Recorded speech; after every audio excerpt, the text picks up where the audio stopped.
Hi friends, welcome back to our channel. இன்னைக்கு நம்ம பார்க்க போறது ஆந்திரா ஸ்டைல்ல சில்லி சிக்கன் தான் செய்ய போறோம். நிறைய பேர் சில்லி சிக்கன்னா வந்து சிக்கன் ஃப்ரை பண்ணிட்டு கேப்சிகம்லாம் கட் பண்ணி போட்டு அது ஒரு ஸ்டைல்ல பண்ணுவாங்க. இன்னொன்று இங்கே கர்நாடகா ஸ்டைலில் வந்து பச்சை மசாலாலாம் அரைச்சி போட்டு ஒரு சில்லி சிக்கன் பண்ணுவாங்க. இது ஆந்திரா ஸ்டைலு. இதுக்கு நம்ம வந்து வெங்காயம் தக்காளி எதுவுமே சேர்க்க போகிறது இல்லை. ஸோ எப்படி செய்யுதுன்னு பார்க்கலாம். ஸோ 1/2 kgக்கு வந்துட்டு நான் ஒரு 15 மிளகாய் எடுத்திருக்கேன் சில்லி சிக்கனுக்கு. ஸோ இது வந்து நல்ல காரஞ்சாரமாக சூப்பராக இருக்கும். இதே மெத்தடில் செஞ்சு பாருங்கள். காரம் அவாய்ட் பண்ணுறவங்க வேணால் நீங்கள் கம்மி பண்ணிக்கலாம். இதை வந்து மிக்ஸி ஜார்லலாம் போட்டு பண்ணக்கூடாது. உரல் இருந்தால் உரலில் சேர்த்து செய்யலாம். நம்ம இந்த மாதிரி ஒரு ஜிப்லாக்கு அப்படி இல்லைன்னா ஒரு கவர் எடுத்துக்கோங்க.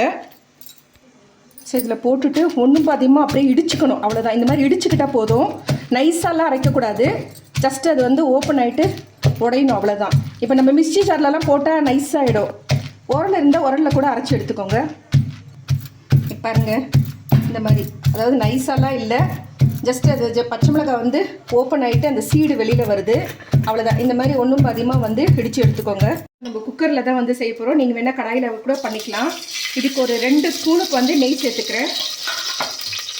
அதே மாதிரி ஒரு 2 ஸ்பூனுக்கு வந்து ஆயில் சேர்த்துக்கலாம். அவ்வளோதான். ஏன்னா வெங்காயம் திடீர்னு விலை ஏறிடுது, தக்காளி திடீர்னு விலை ஏறிடுது. ஸோ இதெல்லாம் இல்லாமல் நம்ம வந்து செய்ய போகிறோம். ஸோ ஆயில் காஞ்சாச்சு. பாருங்கள் பச்சை மிளகாய் எப்படி வந்து உடஞ்சிருக்குன்ட்டு. அவ்வளோதான். இந்த மாதிரி இருந்தால் போதும். இதெல்லாம் ஃபுல்லாக எடுத்துருங்க. போட்டுட்டு இதை வதக்கிக்கோங்க. பச்சை மிளகாய் கொஞ்சம் நல்லா வதங்கணும். ஆயிலே வந்து நல்லா ஃப்ரை ஆகணும் அது. நெக்ஸ்ட்டு ஒரு 1/2 kgக்கு வந்துட்டு 1/2 ஸ்பூனுக்கு வந்து பூண்டு சேர்த்துக்கிறேன். அதே மாதிரி 1/2 ஸ்பூனுக்கு வந்துட்டு இஞ்சி பேஸ்ட்டு.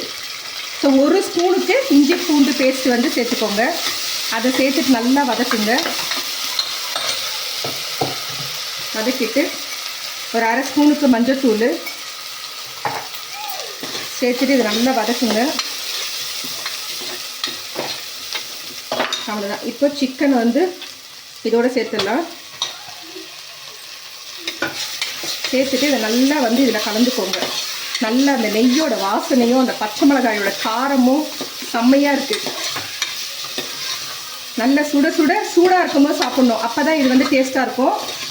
ஆறிட்ட பிறகு சாப்பிட்டா அது வந்து அந்தளவுக்கு டேஸ்ட் வராது. இது நல்லா ரைஸ் கூட, சப்பாத்தி, தோசை, பூரி, களி கூட சேர்த்து சாப்பிட்லாம். ரொம்ப அருமையாக இருக்கும். அவ்வளோதான். இது வதங்கியாச்சு.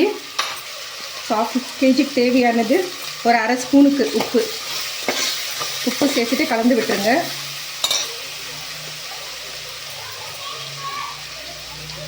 ஒரு 1 ஸ்பூனுக்கு வந்து சோயா சாஸு, ஜாஸ்தி ஊற்ற வேண்டாம். சில்லி சாஸ் வந்து நம்ம கொஞ்சம் ஜாஸ்தி தான் சேர்க்கணும். ஒரு 3 ஸ்பூனுக்கு சேர்த்துக்கோங்க. இது எனக்கு தெரியும் அளவு, அதனால் நான் அப்படியே சேர்த்துக்கிறேன். ஸோ 3 ஸ்பூனுக்கு சில்லி சாஸு சேர்த்துட்டு இதை நல்லா கலந்து விட்டுருங்க. ரொம்ப சிம்பிளு. வெறும் பச்சை மிளகாய் இருந்தால் போதும். இஞ்சி பூண்டு பேஸ்ட் நம்ம வீட்டில் எப்பயுமே இருக்கும். மஞ்சத்தூள், உப்பு, சோயா சாஸு, சில்லி சாஸு, அவ்வளோதான். இதெல்லாம் கலந்தாச்சு.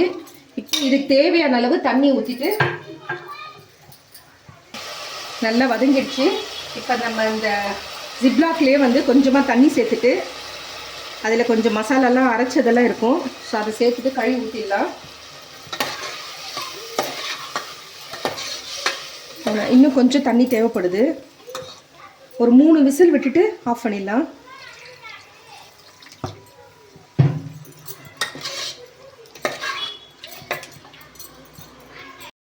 அவ்வளோதான். லிட்டு போட்டு க்ளோஸ் பண்ணிவிட்டு ஒரு 3 விசில் வந்ததுக்கப்புறம் ஆஃப் பண்ணலாம்.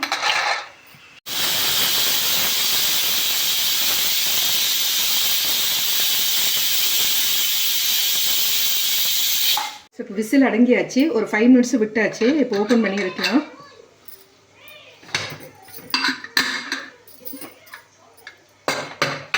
பாருங்க, சூப்பராக சிக்கனும் நல்லா வெந்திருக்கு. நல்லா அந்த கிரேவி பதத்துக்கு வந்திருக்கு.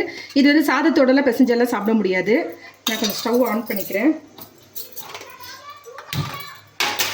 ஸோ இது கூட வந்துட்டு மெயின் இன்க்ரீடியன்ஸு ஒரு 2 ஸ்பூனுக்கு வந்து கார்ன்ஃப்ளவர் எடுத்துக்கேன்.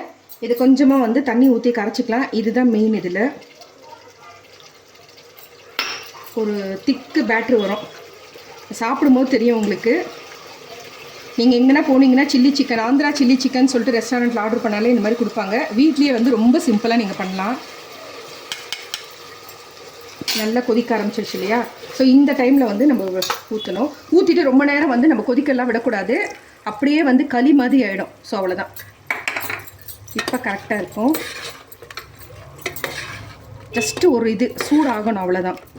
மாவு இல்லையா அதனால். இப்போ ஸ்டவ் ஆஃப் பண்ணிடலாம். சரி, நம்ம பிளேட்டுக்கு வந்து ஷிஃப்ட் பண்ணிடலாம். சும்மா அசத்தெல்லாம் இருக்கும். பெங்களூர் கிளைமேட்டுக்கு வேறு லெவலில் இருக்கும் டேஸ்ட்டு. நான் சொன்ன மாதிரி களி கூட தொட்டு சாப்பிட்லாம். சப்பாத்தி, தோசை, பூரி. இது வந்து பெசஞ்செல்லாம் சாப்பிட முடியாது நீங்கள்.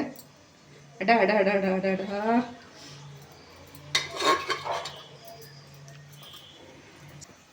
பாருங்கள் ஃப்ரெண்ட்ஸ், நம்மளுடைய சில்லி சிக்கன் ரெடி ஆயிடுச்சு. இந்த வீடியோ பிடிச்சிருந்தா லைக் பண்ணுங்கள். புதுசாக பார்க்குறவங்களா இருந்தால் சப்ஸ்கிரைப் பண்ணுங்கள். மறக்காமல் பெல் ஐக்கானை ப்ரெஸ் பண்ணுங்கள். அப்போ தான் நான் போடுற வீடியோ உடனுக்குடன் நோட்டிஃபிகேஷன் வரும். Thank you friends. Take care. பாய்.